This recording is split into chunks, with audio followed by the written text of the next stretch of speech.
हमरा दिल के राजकुमार इहे बा, भगवान भी देवलन त छप्पर फाड़ के। अरे बाप रे, भगवान तहर पर साक्षात मेहरबान होके परी के दर्शन करा दिलो। अब लाले जाई बाहर, चल तनी घर में तेल पेरे वाला मशीन बैठा के आ तेल पेरत रहम। ए कबले सटी होई, मन में कुछ बात तो कह लोगी, मंदिर में ले जाके चट मम्मी पट बियाह करा दे तनी। हमरा से का पूछले बाड़ू, इनकरा से पूछो।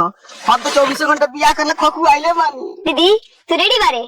हम तो रेडी बानी, पर बाबूजी के पता चली तब। दीदी जब लड़का लड़की राजी ता का करी पिताजी? हम बारी जा चल।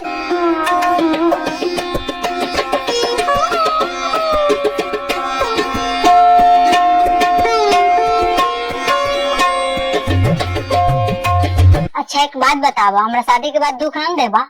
यही भगवान के साक्षी मान के कहत नहीं कि जिंदगी में तोरा के कोनो दुख ना देहम, रानी बना के रखम रानी। चलो ठीक है।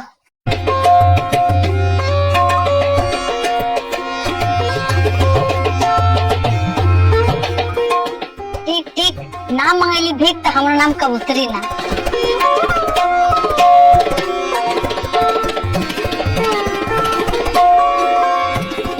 जीजा साली आता घरवाली हो खलाई, हमरो कोनो दुख तकलीफ ना होए के चाहिए। अरे ना होई तकलीफ कोनो, चलो ना।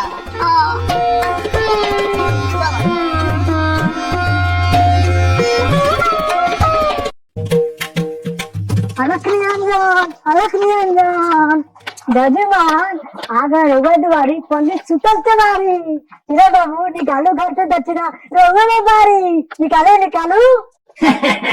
आओ ना पंडित जी, दक्षिणावा तो हम देने करब, तो याद के रेखा ओखा देखो कि हमरा बेटिया सबके लगन चरचराल बाकी ना। ए बबिया साहब, आओ पंडित जी आइल बारन। आओ बैठो पंडित जी। प्रणाम पंडित जी। खुश रहो बच्चिया सब, खुश रहो, खा पी के तंदुरुस्त रहो। ए पंडित जी, बच्चिया सब तो हम निरोग बढ़ले बा, तनी एकनी के हाथ देख के बताई कि एकनी के भाग जो का कहता, यही घर में पड़ो रही कि दूसरों के घर में जाई।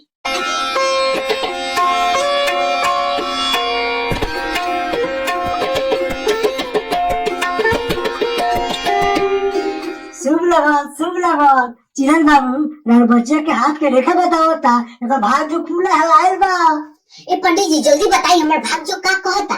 बचिया तोर हाथ के रेखा ही बताओ ता, तोहर बियाह लाइव मैरिज होई। पंडित जी रघुआ पंडित बनी, लबराई मत बोली। हमार बेटी से वैसा नहीं खे कि उड़हर पड़हर के शादी कर ली, ना लौकत होके तो चश्मा लगा ली और ठीक से बताई देख के। ए चिरन बाबू, हमरा भाई बड़े वाला पंडित ना है, अपना भाई बोलती इतना ज्ञानी पंडित ना कहे थी। एक में हाथ के रेखा देख के भविष्यवाणी कह दी तो धरती इन्हें से उन्हें पलट सकता, बाकी हम बात ना बदल सकता। बाबूजी पंडित जी ठीक कहता है, तू जा पंडित जी ने पानी लिया हुआ, जा ना।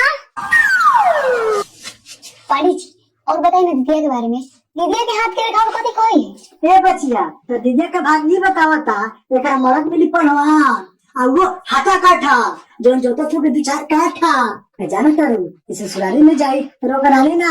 अगर हमारी वीडियो अच्छी लगी तो चैनल को सब्सक्राइब करें, वीडियो को लाइक करें और अपने दोस्तों के साथ भी शेयर जरूर करना। पंडित जी